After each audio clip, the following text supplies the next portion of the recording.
Kita panggilkan sama-sama Bapak Edo Lendra Pratama. Oke, terima kasih Pak Firly atas sambutan yang sangat luar biasa. Teman-teman semuanya, kesempatan yang sangat luar biasa hari ini saya bisa bersama-sama dengan teman-teman di sini dari Ramayana ya. Ya. Khususnya dari Divisi SDM yang sangat luar biasa penampilan hari ini. Tepuk tangan dulu untuk kita semua. Teman-teman, sebelum kita mulai, saya ada sedikit jargon nih yang harus kita sama-sama ingat sampai dengan akhir. Jargon yang pertama, ketika saya bilang selamat pagi, jawabnya saya Ramayana, semangat luar biasa. Bisa? Bisa. Oke, untuk itu kita coba dulu yang pertama. Selamat pagi, Saya Ramayana, semangat luar biasa. kasih yang lebih semangat sedikit lagi ya. Oke. Selamat pagi. Saya Ramayana, semangat luar biasa. Oke, untuk yang kedua, itu ketika saya bilang apa kabar, semuanya jawab luar biasa, fantastis, yes, yes, yes, huha, ya. Aura waktu yang huha itu dikeluarkan semuanya. Nah, bisa? Bisa. Oke. Untuk itu kita coba yang kedua. Apa kabar semuanya? Luar biasa, fantastis, yes, yes, yes, huha. Oke, tepuk tangan dulu kita semuanya. Benar sekali apa yang disampaikan sama Pak Firly tadi. Saya jauh-jauh dari Palembang ya, khusus untuk bertemu sama teman-teman di sini untuk menyampaikan salah satu materi yang sangat penting untuk kita kerja di tempat kita kerja, yaitu mengenai self leadership dan juga hubungannya dengan ownership. Judulnya adalah memimpin diri sendiri adalah kunci dari kenyamanan kerja.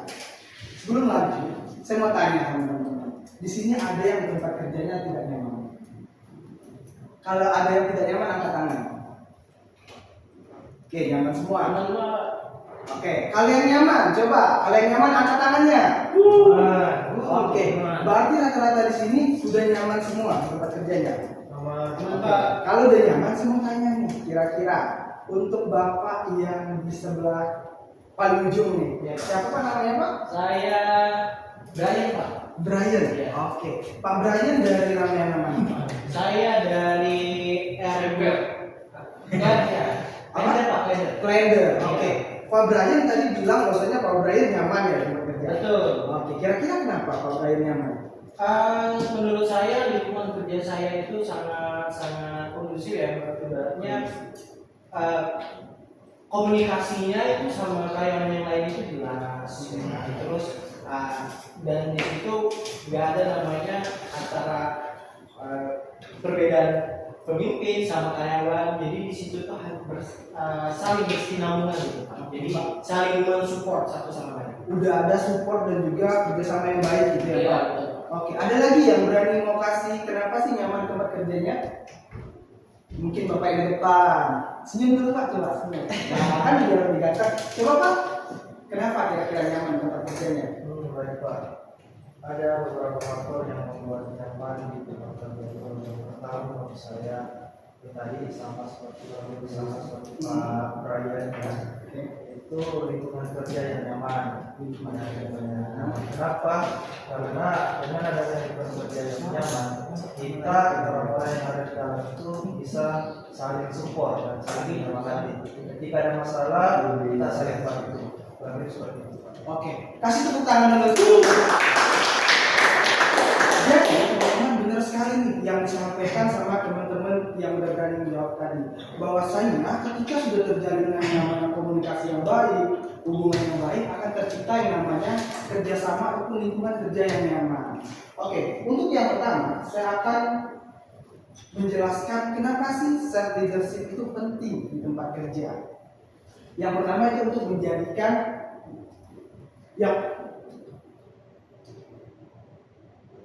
sorry ya.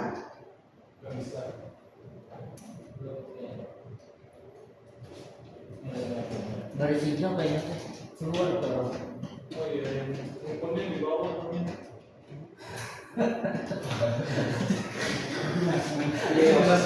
Oke, jadi yang pertama itu untuk menimbulkan Hai. Halo. Oke, jadi nanti ketika saya bilang hai, jawabnya halo. Ketika saya bilang halo, jawabnya hai. Oke, coba hai. Halo. Hai. Oke teman-teman, lanjut nih. Kenapa sih self leadership itu penting? Karena yang pertama itu untuk membangun yang namanya hubungan kerja yang baik. Self leadership itu adalah kemampuan seseorang untuk memimpin dirinya sendiri. Ya, ketika yang namanya self leadership ini sudah tercipta atau sudah terbangun di tempat kerjanya, pastinya akan menimbulkan lingkungan kerja yang efektif. Yang kedua, kenapa self leadership itu penting untuk dikerjakan atau kenapa self leadership itu penting untuk dilakukan? Adalah untuk menimbulkan yang namanya motivasi kerja, teman-teman. Di sini ada yang tidak ada motivasi untuk bekerja? Nggak ada. Nggak ada ya. Semuanya pasti ada motivasinya ya untuk bekerja. Masih ada. Ada yang buat mencari uang, ada yang buat mencari pengalaman dan lain sebagainya. Nah, dengan adanya self leadership ini, itu akan menimbulkan yang namanya motivasi kerja semuanya. Oke, kita lanjut ke konsep dasar yang namanya self leadership. Nah, konsep dasarnya ini itu terbagi menjadi beberapa hal. Yang pertama saya akan jelaskan dulu yang namanya pengertiannya. Pengertian dari yang namanya self leadership. Self leadership itu adalah kemampuan seseorang untuk memimpin dirinya tanpa harus diberikan instruksi terlebih dahulu. Jadi, seseorang yang sudah menerapkan yang namanya self leadership itu dia akan bisa untuk memimpin dirinya, melakukan suatu hal atau memiliki inisiatif tanpa harus ditunjuk terlebih dahulu. Misalkan Bapak yang baju putih nih, Bapak baju putih berperan sebagai seorang tim promosi. Bapak yang baju putih karena dia sudah menerapkan yang namanya self leadership atau dia bisa memimpin dirinya sendiri, dia akan mengerjakan tugas dan tanggung jawabnya tanpa harus disuruh. Bapaknya sudah mengerjakan pekerjaan itu tanpa harus disuruh, sehingga pekerjaan tadi tidak akan terlewat. Pekerjaan tadi akan bisa berjalan dengan baik. Oke, yang selanjutnya itu adalah pengertian dari yang namanya ownership, teman-teman. Ya, jadi self leadership ini akan berhubungan dengan yang namanya ownership. Ownership ini adalah range atau pembatas dari yang namanya self leadership ini. Seperti namanya, teman-teman. Hai. Halo. Seperti namanya, ownership ya, atau owner, pemilik ya. Jadi orang yang memiliki sifat atau sikap ownership ini, itu dia merasa bahwasanya pekerjaan itu adalah tanggung jawab dia, sehingga efek, hasil maupun apa yang akan dia dapatkan itu akan balik lagi ke dia, sehingga dia akan cenderung melakukan semua hal itu dengan baik dan benar. Oke, selanjutnya itu ada yang namanya prinsip-prinsip dari yang namanya self leadership, teman-teman. Prinsip-prinsip self leadership ini ada 4, teman-teman. Yang pertama itu ada namanya self awareness atau kemampuan seseorang untuk memahami kemampuan ataupun dirinya sendiri. Nah, di self awareness ini itu teman-teman ya, itu kita harus sadar nih potensi yang kita miliki. Jadi salah satu komponen dari yang namanya penerapan self leadership ini, teman-teman itu harus sadar dulu nih, sadar atau tahu sebenarnya potensi yang ada di dalam diri teman-teman itu banyak. Tapi kadang-kadang kita semua itu tidak sadar atau kita semua tidak tahu bahwasanya kita itu banyak potensi, sehingga kita harus berusaha menunjukkan yang namanya self leadership ini.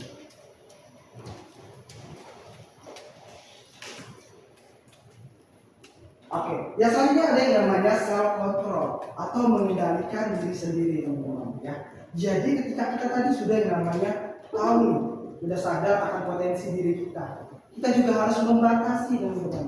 Jangan sampai karena kita sudah sadar, kita tuh terlalu pede, kita terlalu yakin, sehingga kita tidak ada yang namanya kontrol dalam melakukan suatu hal. Nah, inilah yang nantinya akan kita pelajari. Selanjutnya ada yang namanya self motivation. Ya. Setelah kita kontrol, pasti kita harus memotivasi diri kita sendiri, memotivasi diri kita untuk bisa melakukannya. Oke, kita sudah sadar akan potensi diri kita. Selanjutnya kita sudah kontrol. Selanjutnya kita motivasi diri kita, teman-teman. Kita motivasi, wah, ketika saya melakukan ini nantinya saya akan diapresiasi oleh orang lain, atau nantinya saya akan bisa naik jabatan kah, atau saya bisa dipertahankan kah di tempat kerja. Nah, yang inilah yang nantinya merupakan salah satu komponen dari self leadership tadi. Dan yang terakhir itu ada yang namanya inisiatif, teman-teman. Ya, komponen terpenting dari yang namanya self leadership itu adalah inisiatif. Seperti yang saya sampaikan di awal, kita tidak perlu lagi bekerja itu untuk disuruh-suruh terlebih dahulu. Misalnya kita sudah sadar pekerjaan kita itu ada misalnya membuat video, melakukan briefing atau meeting dengan orang lain. Kita tidak perlu lagi untuk disuruh. Misalnya Pak Rohim tadi, Pak Rohim kerjakan ini ya, Pak Rohim harus disuruh dulu untuk mengerjakan.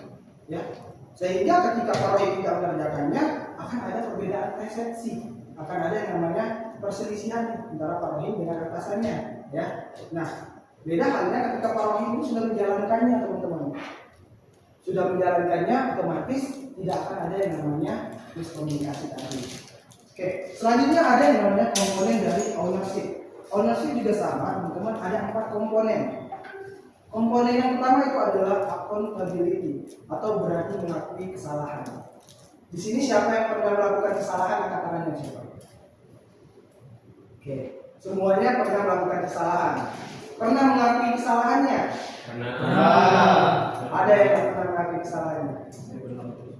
Oh, Bapak pernah benar terus, Pak? Saya benar terus Pak sama-sama. Wah, luar biasa. Kasih tepuk dulu Bapak. Kalau untuk Bapak yang di belakang, yang baju biru, siapa namanya, Pak? Saya Akbar, Pak. Pak Akbar. Iya. Pak Akbar pernah ada kesalahan? Ada, Pak. Saya manusia soalnya, Pak. Jadi saya tak punya kesalahan. Oke. Karena apa ya? Kesalahannya apa, Pak? Pernah yang- Contoh misalnya salah cek master gaji mungkin. Oke. Dan selanjutnya saya mengakui kesalahan itu dan selanjutnya berkomunikasi untuk menyampaikan hal tersebut agar kesalahan itu bisa teratasi. Oke, berarti setelah Bapak melakukan kesalahan, tidak ada yang maksudnya tidak menjadi beban Bapak kan?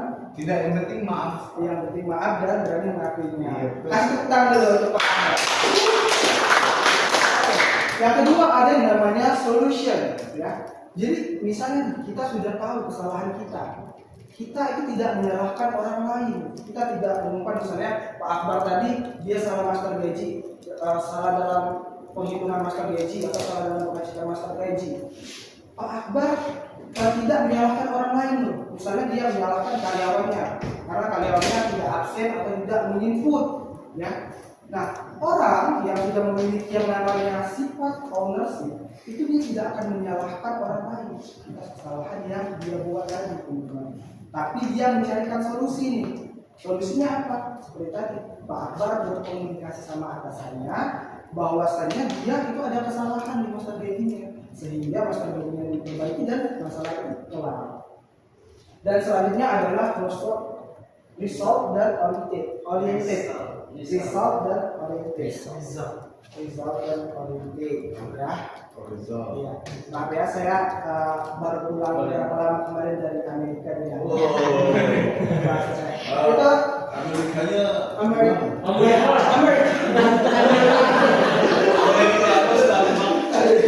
jadi agak-agak mungkin sedikit ya, masih ke bawah. Selanjutnya adalah fokus pada target bukan proses saja, teman-teman.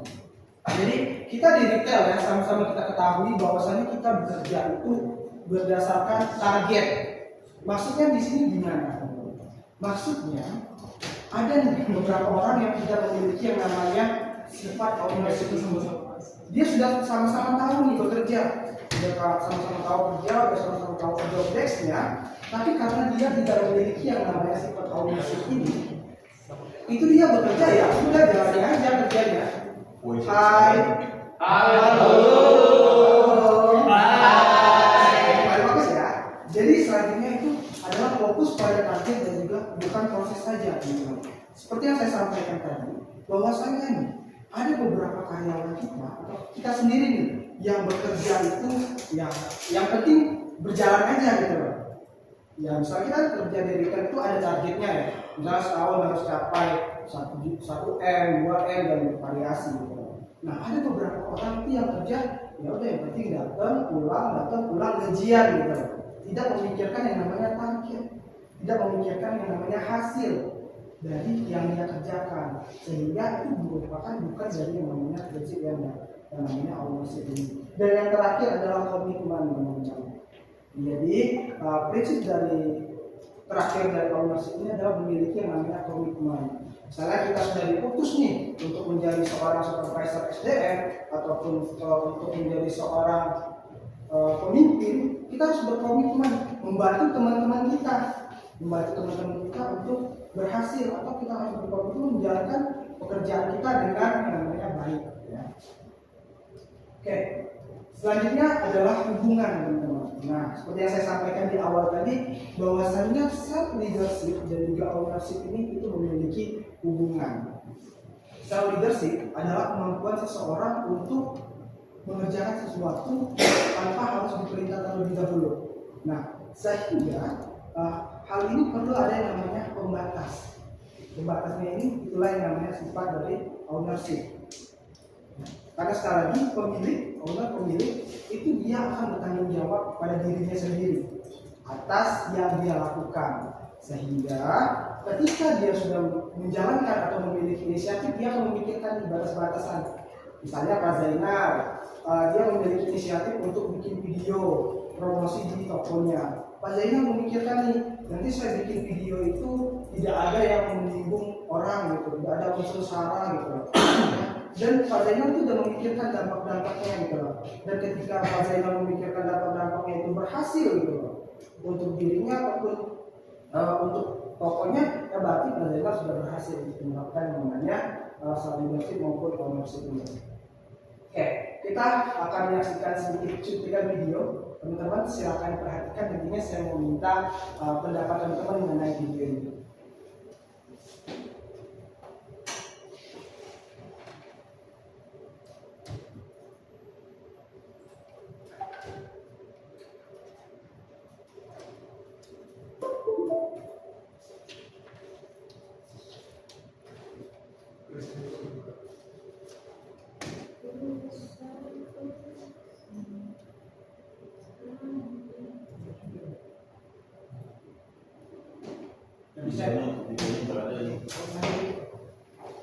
Oke, jadi videonya ini teman-teman saya jelaskan saja ya, karena ada sedikit kendala. Saya jelaskan nih, dari video ini itu ada sekelompok orang nih, sekelompok tim yang itu dia menjalankan tugasnya, dia ingin menyeberang nih, dia ingin menyeberang ke sebuah tempat seterusnya gitu loh, tempat selanjutnya ya. Nah, di situ orang-orang ini, kalau teman-teman lihat ya, nih videonya Pak. Nah, ini ya, kalau teman-teman lihat nih, ini ada 1, 2, 3, 4, nah ada kurang lebih 10 orang di sini, dia ingin nyebrang ke jalan sini. Tapi karena dia tidak ada yang namanya self leadership atau dia tidak ada inisiatif nih untuk dirinya sendiri, itu dia jalan aja, jalan, akhirnya dia nyebur di sini teman. Dia jatuh sampai ke orang yang di tengah-tengah. Sampai ada orang yang di tengah-tengah, itu dia memiliki inisiatif. Wah, di sini kayaknya ada kayu nih katanya. Gimana kalau kayu ini saya gunakan untuk menyeberang jalan? Walaupun dia ragu, tapi dia terus memotivasi dirinya gitu loh. Gimana kalau saya coba dulu gitu loh kayu ini? Ya kalau bisa ya berarti saya berhasil untuk lewat dari sini. Nah akhirnya dia coba untuk ambil kayu itu, terus dia pasang dan dia lewati. Dan akhirnya dia berhasil teman-teman. Karena apa? Karena yang pertama tadi dia sudah melakukan namanya self leadership. Jadi apa komponennya? Paham akan potensi diri, memiliki motivasi, memiliki inisiatif dan lain sebagainya. Nah, tapi setelah itu balik lagi teman-teman, yang di belakangnya itu dia nggak ada yang namanya self leadership tadi. Dia nggak paham gitu loh dengan potensi dia, sehingga kayu yang sudah benar-benar jelas-jelas melihatnya tadi orang bisa lewat, itu dibuang sama dia. dibuang sama dia, terus dia jalan lagi, akhirnya dia jatuh lagi. Oleh karena itu teman-teman, sekali lagi pentingnya self leadership ini dalam namanya kita bekerja sehari-hari. Oke, lanjut penerapan di lapangan. Nih, saya ada sedikit situasi dan juga yang namanya penerapannya. Ya, ada 3 contoh. Jadi yang pertama itu adalah contohnya kita kasih target penjualan turun. Oke, untuk bapak yang pakai batik jangan sekali pak. Siapa namanya pak? Ocha Pak? Pak Ocha. Pak Ocha. Nih, misalnya Pak Ocha. Pak Ocha dalam konsep self leadership yang saya jelaskan tadi. Oke. Kita contoh yang situasi yang pertama saja. Misalkan nih, Pak Ocha itu bekerja di retail ya. Oke. Posisinya pada saat itu target turun nih. Turun nggak target yang buat Pak Ocha sekarang? Ya, lagi tidak stabil lagi. Lagi tidak stabil. Oke. Cara yang Pak Ocha lakukan gitu. Ketika Pak Ocha udah menanamkan yang namanya self leadership ini gimana? Yang pertama pasti kita motivasi dulu ya anak-anaknya ini dari tahu dulu kendalanya mereka apa, dari kenapa ada penurunan target. Jadi pasti kalau dari saya sendiri motivasi dulu, kita evaluasi dulu kesalahannya dari mana. Setelah itu kita bikin gebrakan baru. Contoh misalnya belum ada ACS, kita bikin ACS, kita jalani ACS lagi kayak gimana, kita terapkan lagi per jamnya kayak gimana. Mungkin kalau dari saya seperti itu Pak. Oke, luar biasa, kasih tepuk tangan. Oke, benar sekali. Balik lagi ya, seperti yang kita bahas di awal tadi. Yang pertama, self leadership ini akan terjalan ketika kita sudah memiliki yang namanya motivasi dan inisiatif. Ocha tadi bilang bahwasanya target dia menurun. Misalnya contohnya di tempat dia itu belum diterapkan yang namanya strategi ACS. Nah, kemudian Pak Ocha berinisiatif nih agar target dia tadi tidak kembali turun, tidak kembali merosot. Dia menerapkan atau mengajarkan kepada karyawannya tentang teknik ACS ini, sehingga program ini yang nantinya akan membantu dari yang namanya terkait target lagi. Selanjutnya pelanggan komplain, ya. Pelanggan komplain menurut teman-teman merupakan salah satu contoh nggak dari penerapan self leadership? Bisa nggak self leadership dipakai untuk mengatasi pelanggan yang komplain? Bisa. Contoh yang baju putih, ini yang datang pakai kacamata. Iya Pak. Oke. Bapak yang baju putih, coba. Misalnya nih ada pelanggan komplain bapak. Tindakan yang bapak lakukan apa nih? Ketika bapak menerapkan self leadership. Pertama kita harus terlebih dahulu kita harus tenang dulu. Nah, Kita nggak mungkin tiba-tiba langsung gegabah ngambil keputusan. Terus habis itu kita kasih pengertian kepada si konsumennya. oke. Kasih tepuk tangan dulu. Oke. Yang terakhir nih, situasinya adalah supervisor tidak ada teman-teman. Nah, seperti yang kita sama-sama ketahui, kondisi kita di lapangan teman-teman itu di toko hanya ada, mungkin ada yang satu toko itu hanya 2 supervisor, 3 supervisor yang harus menghandle kurang lebih 80 sampai 90 orang gitu, di tokonya masing-masing. Benar atau benar? Nah, mungkin ketika ada supervisornya, kegiatan di tokonya bisa berjalan karena ada yang mengatur dan ada yang mengawasi. Tapi bagaimana nantinya ketika tidak ada yang namanya jiwa self leadership atau jiwa-jiwa yang bisa memimpin dirinya sendiri pada karyawan kita saat tidak ada supervisor di area? Apakah pekerjaan itu bisa terjalan? Tidak. Bisa, tapi tidak semuanya bisa berjalan dengan baik, ya. Bisa atau bisa berjalan, tapi tidak akan berjalan dengan baik karena tidak ada yang namanya kesadaran tadi, teman-teman. Tidak ada yang namanya kesadaran, tidak ada yang namanya jiwa memiliki, dan juga tidak ada yang namanya inisiatif, ya. Sehingga misalnya nih kita seperti tahu tuh, cara Ramadan itu adalah situasi kita yang paling penting untuk mencapai yang namanya target, ya.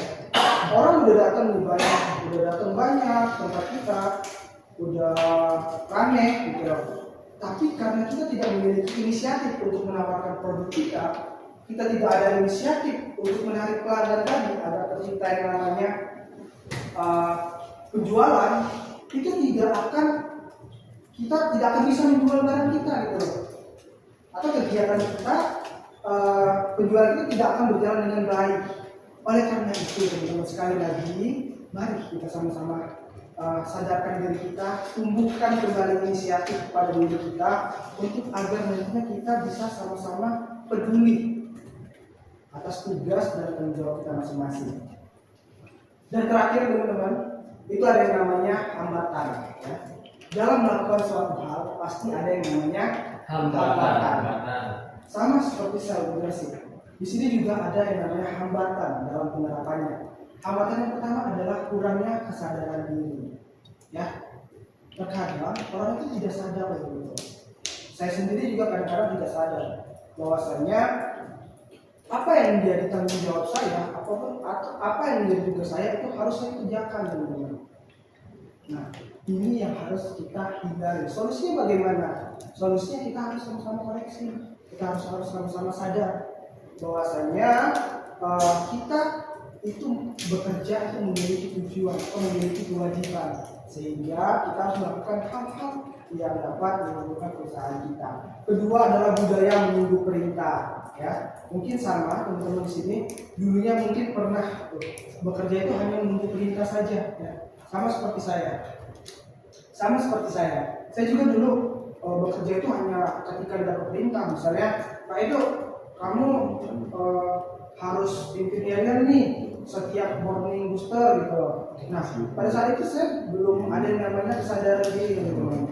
Tapi seiring berjalannya waktu, ya saya mulai belajar dan saya mulai paham bahwasannya tugas saya dan tanggung jawab saya sebagai supervisor SDM adalah membangkitkan semangat teman-teman tadi.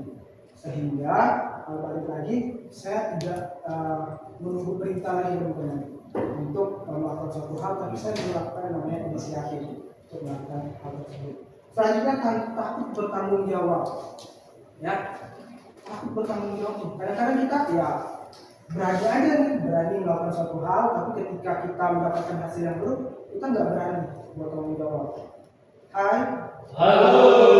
Orang cuma senyum. Biar sama lagi ya. Oke, yang terakhir adalah kurang percaya diri. Sama kayak yang saya sampaikan di awal tadi, teman-teman. Ya, bahwasannya kita itu sebenarnya banyak sekali potensi, teman-teman. Banyak sekali potensi, banyak sekali ilmu, banyak sekali hal-hal yang bisa kita lakukan. Namun sekali lagi kita itu tidak sadar, kita tidak percaya diri untuk melakukan hal tersebut. Yuk, mulai dari sekarang teman-teman, kita sama-sama sepakat, kita sama-sama yakinkan diri kita bahwasanya kita itu bisa. Kita itu bisa melakukan suatu hal asalkan kita berani, teman-teman. Sepakat semuanya? Sepakat. Untuk ini sekarang coba saya minta teman-teman ketika saya bilang, apakah kamu bisa? Jawabnya bisa, saya bisa, gitu. Oke? Siap. Kita coba ya. Apakah kita bisa? Bisa. Saya bisa. Sekali lagi. Apakah kita bisa? Bisa. Saya bisa. Terakhir teman-teman, kesimpulan bahwasanya self leadership itu adalah kemampuan kita untuk mengontrol diri kita dalam melakukan suatu hal. Dan leadership adalah pembatas kita agar tidak terjebak ke hal-hal yang salah. Nah, tujuan dari yang namanya self leadership ini itu adalah untuk menciptakan lingkungan kerja yang nyaman tanpa harus diperintah terlebih dahulu, sehingga mengurangi namanya miskomunikasi. Self leadership ini juga penting teman-teman ya, karena sekali lagi keterbatasan kita untuk mengontrol orang lain, sehingga kita harus mengontrol diri kita sendiri. Akhir kata dari saya teman-teman, kita semua adalah seorang pemimpin. Baik yang laki-laki itu adalah memimpin keluarganya, atau kalau soal yang Islam, beragama Islam itu menjadi seorang imam. Kalau yang perempuan memimpin anak-anaknya, atau kalau yang belum menikah atau yang masih remaja ya untuk memimpin dirinya sendiri. Maka dari situ teman-teman, percayalah pada diri kita sendiri, percayalah pada potensi kita, karena semuanya pasti bisa ketika kita yakin. Saya dari Pratama undur diri. Terima kasih atas waktunya. Terima kasih. Selamat pagi. Semangat luar